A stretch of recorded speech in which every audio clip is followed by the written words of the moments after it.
खुशामदीद, खैर मकदम और वेलकम है आप सभी सामीईन व नाज़रीन का रिजवान ज़हीर यूट्यूब चैनल में। जैसा कि आप सभी जान रहे हैं कि अभी जो सीरीज़ चल रही है बिहार स्टेट 2020 में होने वाले एग्ज़ाम से रिलेटेड है। यानी इस सीरीज़ में मैं बिहार बोर्ड के जो 9th और 10th के जो तमाम बुक्स हैं, जैसे रोशनी और दरख्शां, उन दोनों के मुकम्मल नोट्स, मुकम्मल सिलेबस बेस्ड मैंने क्वेश्चंस तैयार किए हैं। उन क्वेश्चंस को सोल्व करके आपके सामने पेश कर रहा हूँ। ये तमाम क्वेश्चंस आपके एग्ज़ाम के हवाले से बहुत ही फ़ायदेमंद साबित होंगे। तो ये वीडियो नंबर 10 है।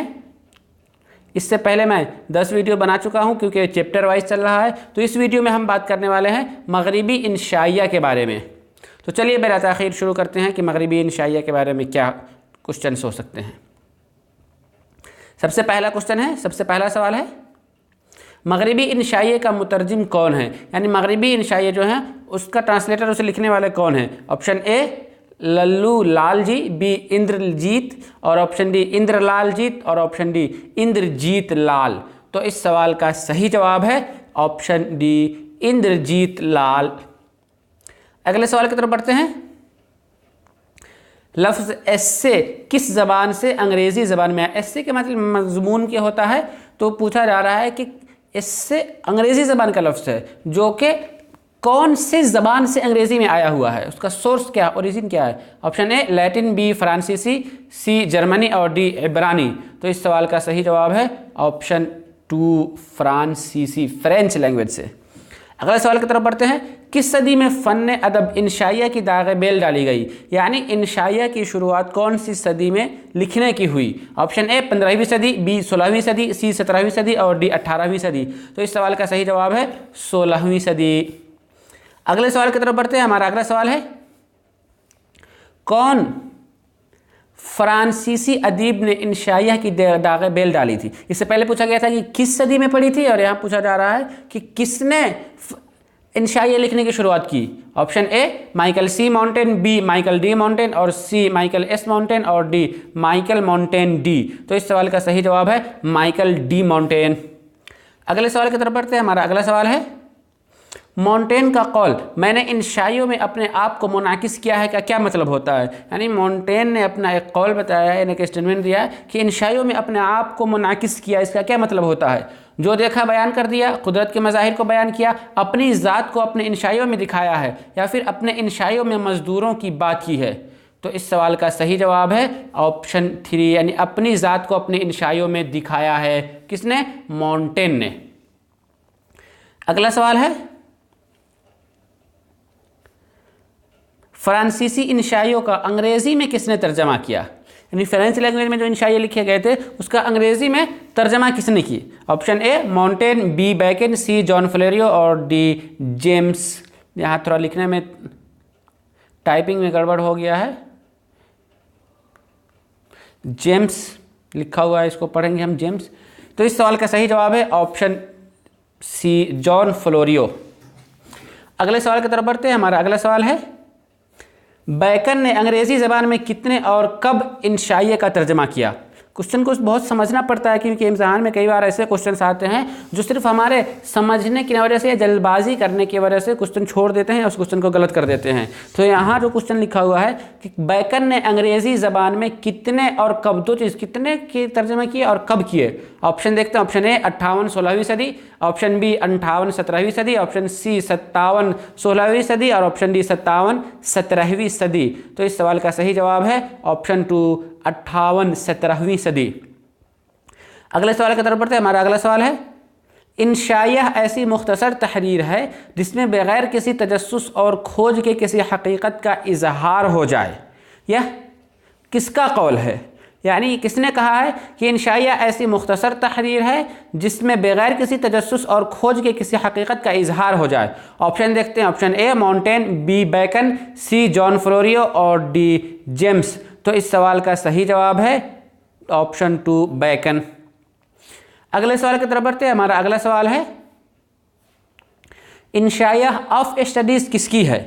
यानी इंशाइया एक ऑफ स्टडीज़ नाम से एक इंशाइया है, उसे किसने तहरीर की है? Option A Montaigne, B Bacon, C John Florio और डी जेम्स। तो इस सवाल का सही जवाब है बैकन।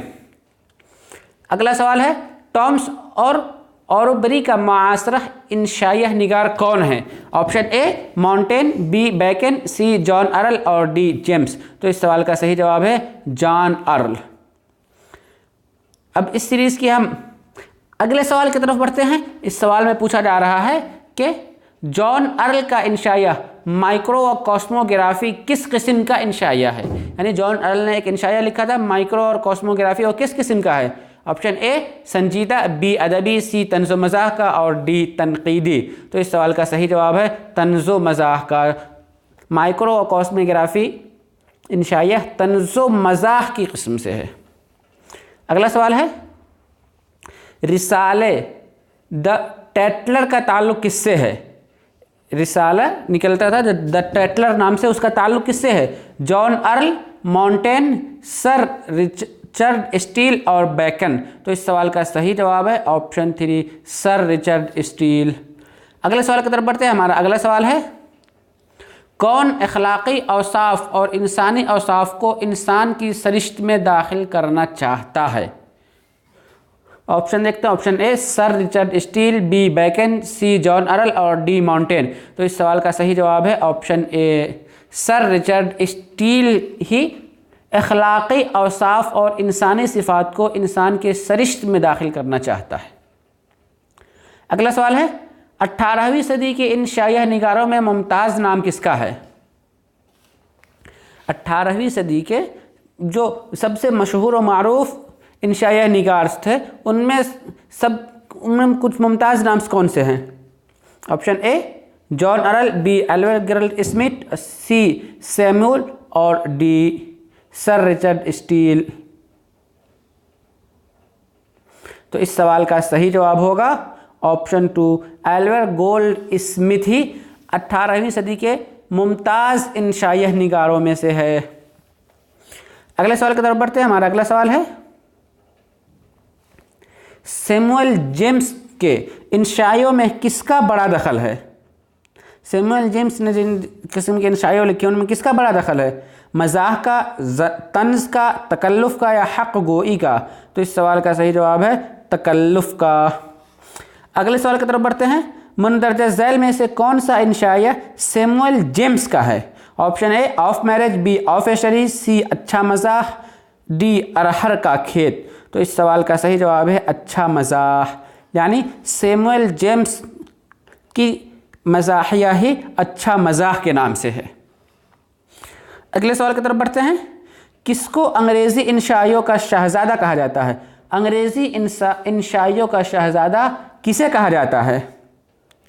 ऑप्शन देखते हैं। Option A Samuel James, B sir Richard Steele और सी चार्ल्स लैम्ब और डी मॉन्टेन। तो इस सवाल का सही जवाब है चार्ल्स लैम्ब को ही अंग्रेज़ी इंशाइयों का शहज़ादा कहा जाता है। अब हम अगले सवाल की तरफ बढ़ते हैं। जॉन रस्किन और टॉमस कार्लाइल ने कब इंशाइया लिखे? जॉन रस्किन और टॉमस कार्लाइल ने इंशाइया लिखने की शुरुआत कब की? 19वीं सदी के अवाइल में, 19वीं सदी के आखिरी दौर में, 19वीं सदी के वस्त में या फिर 19वीं सदी के अवाइल में? दोनों एक ही का ऑप्शन रिपीट हो गया है, लेकिन इस सवाल का जो सही जवाब है वो है ऑप्शन 2 19वीं सदी के अवाखिर में ही जॉन रस्किन और टॉमस कार्ल ने कुछ इंशाइया लिखे। अगले सवाल की तरफ बढ़ते हैं। हमारा अगला सवाल है इंशाइया घास का एक पात किसका है? घास का एक पात नाम से एक इंशाइया है, उसे किसने तहरीर की है? Option A Samuel James, B sir Richard Steele, C John Ruskin और डी टॉमस कार्लाइल। तो इस सवाल का सही जवाब है जॉन रस्किन। यानी जॉन रस्किन का ही इंशाइया घास का एक पात है। अगले सवाल की तरफ बढ़ते हैं। हमारा अगला सवाल है